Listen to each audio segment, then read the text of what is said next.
Sabi nila, lahat daw ng bagay sa mundo ay may rason. May mga dahilang nahahati sa oo at hindi. Mga dahilang minsan tama, minsan mali. Mga dahilang bigla-bigla na lamang hindi maikubli. Dahil kusa itong nagpapahuli. Totoo ba yun? O sadyang lahat ng bagay ay may kanya-kanyang ginagampanan? Tingin mo?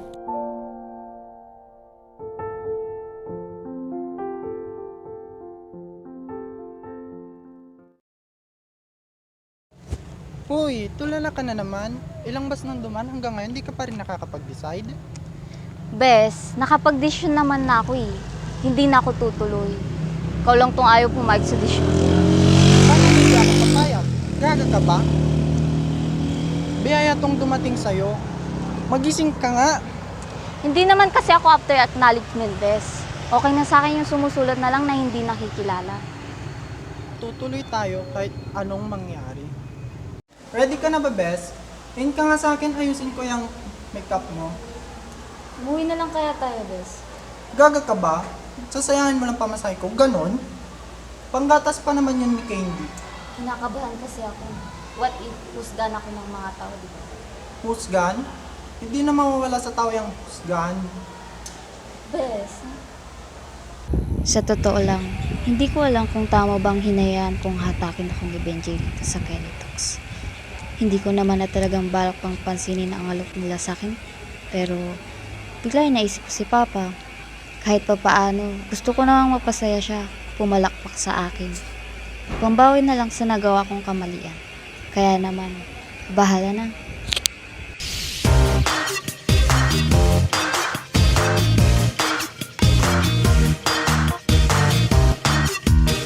let's welcome our today's guest, who is Lee.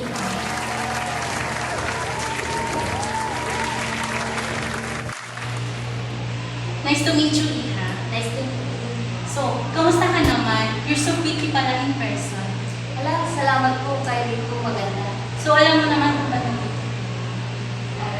Ayun, mabuti naman. So, hindi ka ba't kinakabahan sa mga questions? Actually, kinakabahan po talaga. First time po kasi.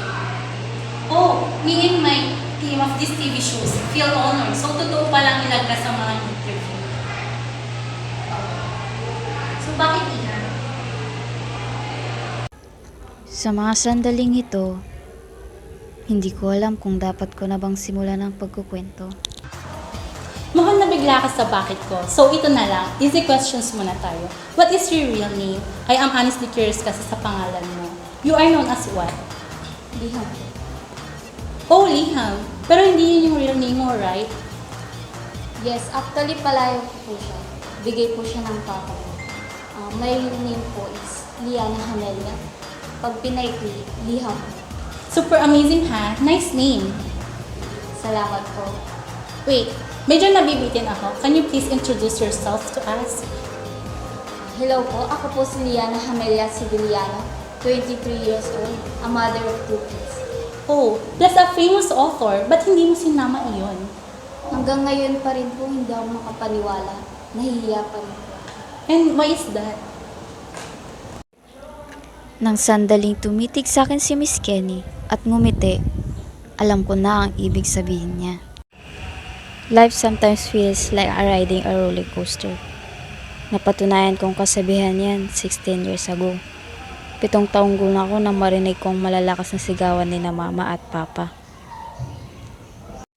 Ilang beses ko ba sasabihin sa'yo na hindi ako ganun? Ano ba gusto mo patunayan ko sa'yo, ha? Ano ba? Huwag mo akong pagmukhang tanga, Lilibet. Kitang-kita ng dalawang mata ko na nakikipagalikan ka sa lalaking yun.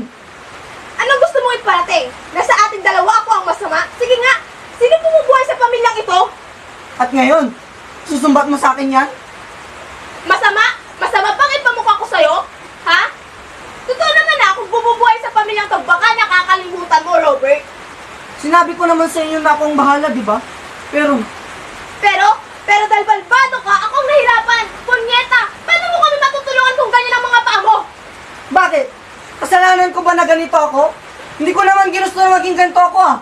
Kung nakakalakad lang sana ako, ginawa ko na lahat para sa pamilyang ito. Pero kung ganyan din lang ang isusambot mo sa akin, eh di sana nung una pa lang, hindi mo na ako piniling mahalin. Nung una pa lang, Robert! Robert! Robert! Binawian ng buhay si Papa. Tumaas ang dugo niya na naging rason kung bakit tuloy siyang namatay. Ang tanging natatandaan ko na lamang ng mga sandaling iyon ay kung paano yakapin ni Mama si Papa habang umiiyak. Habang ako, nakatulala sa kawalan.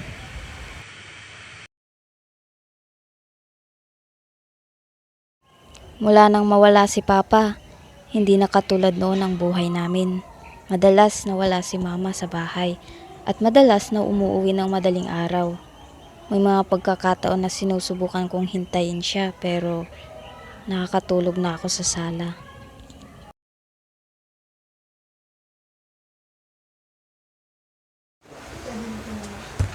Mama, saan ka pupunta? Yung pera nasa mesa. Graduation mo ngayon. Tignan ko kung makakapunta ako.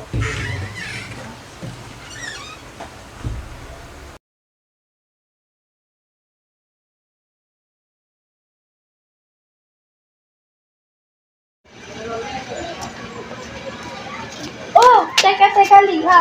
Kawawa ka naman. Asan na yung pinagyayabang mo, mama? Di na ako makapaghintay na makita kang umiiyak. Kawawang Liha. Pwede ba? Darating yung mama ko. Iwan nyo na lang ako dito. Oh, teka, di pa kami tapos. Ayoko nga, gusto ko pang makita kung paano ka umiiyak. Tsaka sabi mo, magpipicture pa tayo sa ulit, diba? Tumabi nga kayo dyan. Aray! What's to? O Liham, kamusta ang graduation? Nihandaan ba sa inyo mamaya? Bakit mag-isa ka lang? Hindi yata nasama ng malandi ng nanay. Siguro mas sinuno pa niya yung lalaki niya. Iba rin si Lilibet, no? Oo. Walang awas sa anak. Tara na nga. Tara.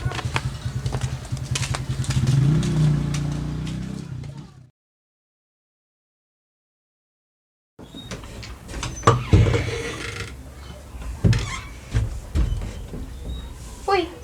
Uy! Anong oras na ba't nandiyan ka? Saan ka galing, ma? Ba't ngayon ka lang? Ba't mo tinatanong? Siyempre, sa trabaho. Saan ba yung restaurant, ma? Pupunta ako dun. Sabay tayong kumain. Hindi mo kailangan sumabay. Magluto ka na lang dito. Dito ka kumain. Anong oras na, oh? Umalis ka na dyan. Punta ka na sa kwarto mo. Maga ka pa bukas.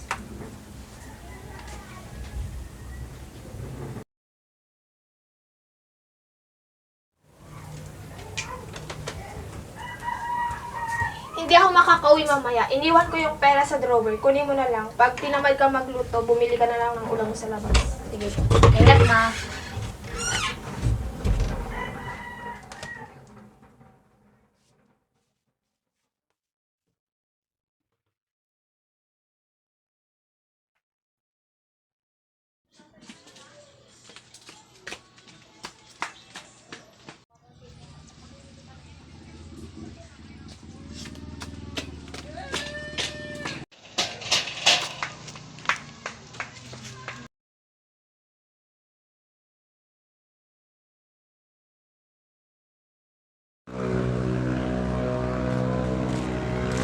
Ano pong maitutulong namin sa inyo, ma'am?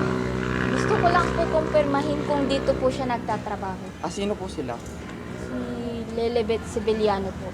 Si Miss Lilibet po. Siguro po nasa loob. Pasok na lang po.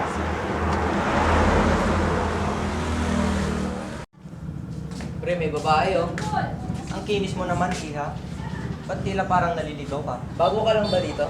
Hindi po. Tara, sama namin. Parang isang gabi lang eh. Isang gabi lang naman eh. Ano ginagawa mo sa loob, Liham? Bakit ka andito? Talaga bang pinapatunayan mo sa akin na hangal ka, ha? Hindi mo ito mundo!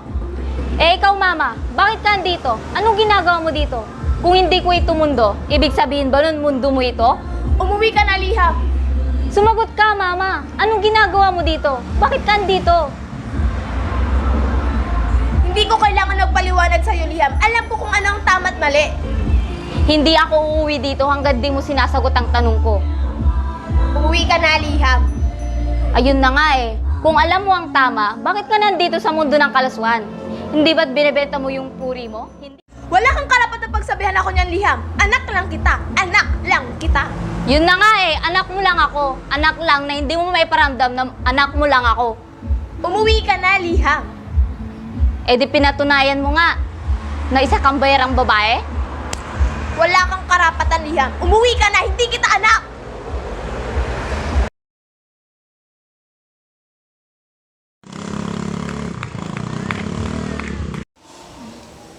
So, after mo ma-confirm na totoo pala ang chismis tungkol sa mama mo, anong ginawa mo after that? Naging okay naman ba kayo? Actually, after ko pong malaman, I tried to end And what? my life.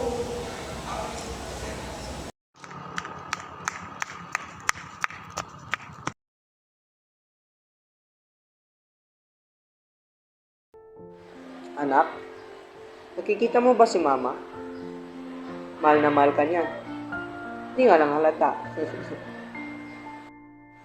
Busy kasi sa trabaho para may pambaon ka. Basta anak, kahit anong mangyari, pipiliin mong mabuhay para kay Mama, ha? Pipiliin natin mabuhay para kay Mama. Kasi pagod na siya. Pangako yan.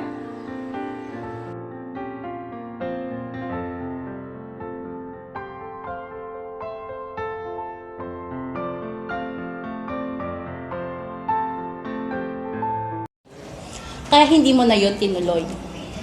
Yes po. Pero bukod pa doon, dahil rin po sa sarili ko kung bakit gusto ko na mabuhay. I'm glad that you choose to fight and live, Iha. Pero may iba tayo. Nabanggit mo kanina na may dalawa kang anak. Yes po. Si Steven po tsaka si Daniel. Kambal po sila. Sana ma-meet ko rin sila in person soon. Pero curious din kasi ako at siguradong curious din ang taong bayan kung paano mo na-meet ang father nila.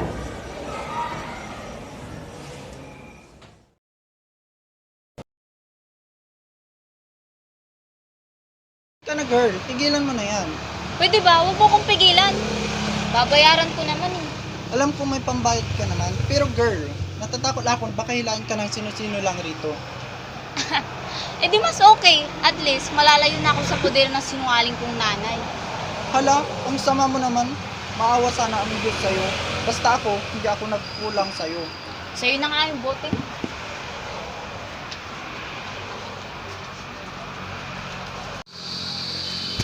Sorry, di ko sinasadya. Okay lang. Ang bango mo naman. Really? Gaano ka bango? Basta mabango. Pwede mo ba akong yatid pa uwi? Sure. Okay, Tenta. Teka lang. At saan mo yan dadalhin? Wala ka nang pakialam dun. Kilala mo ba siya? Lasing na yan eh. Basta akong bahala sa kanya. Kilala ko to. Oh, so Benji was a bartender pala before, no? And he witnessed everything.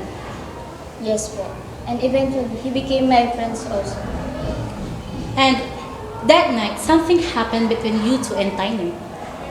Yes po. And nag-resort po nung gabi yun ng dalawang kapatid. But where's he now? Okay naman kayo? Opo.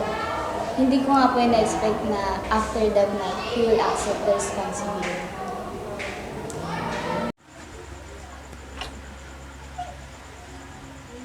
Paano kung may mabuo to? Huwag kang mag-alala. May mabuo man wala. Pananagutan pa rin kita. Bahala ka. Tyner Taurus Valiendro nga pala. Tinta for short. Liana Hamelia Civiliana. In short, Liham.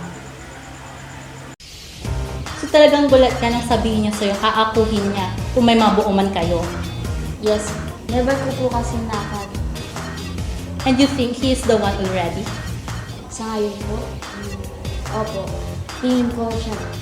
Okay, so sana makasama natin siya next time. Sige. Pero bago tayo mag-end, gusto ko lang alamin kung kailan nga ba ang kasal. Hindi ko pa po. Hindi niya pa po ako. Thank you, Iha, for having you here. Pero bago kita pakawalan, ano yung gusto mong i-share na lesson sa mga viewers natin? Ang isa sa natutunan ko sa buhay buhay ng mama ko at sa akin. There will be someone who accept who you are regardless of everything. True na true yan. Kaya naman, viewers, sana na-inspire kayo sa kwento ng buhay ni Miss Liham. So once again, this is Miss Liana Hamelia Sevillano, a famous author of Retrato. So dito nagtatapos ang ating session sa Kenny Talks. Bye!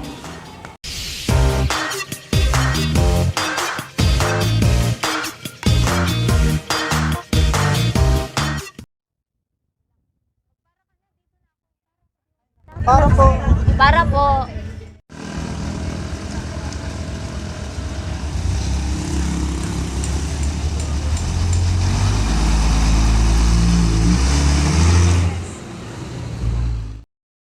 Hanggang dito na lamang ang iyong mga luha.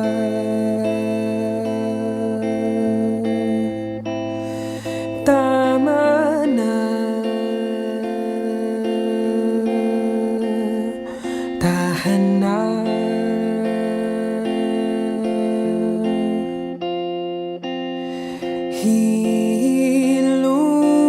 Hilumin ang iyong mga sugat.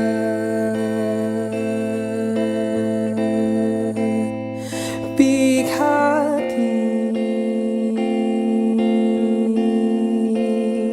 wakas na.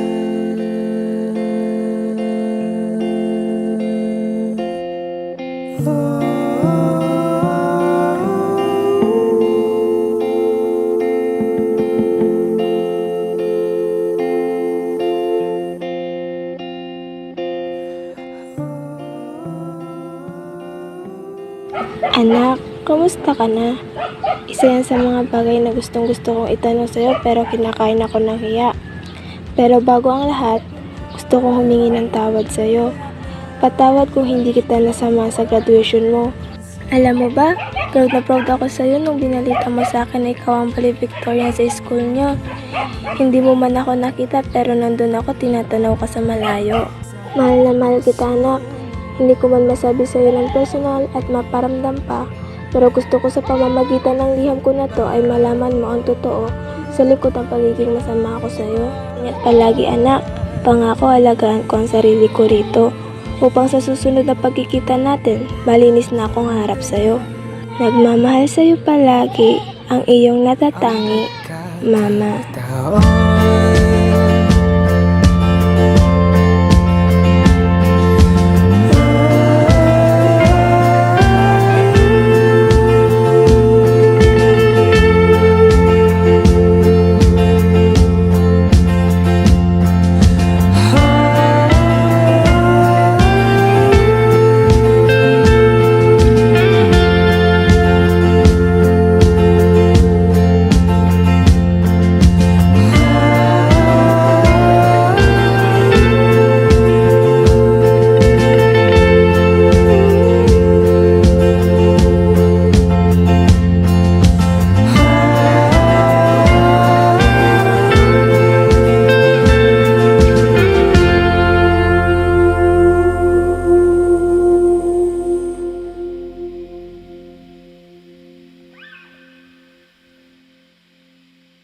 Nandito lang ako,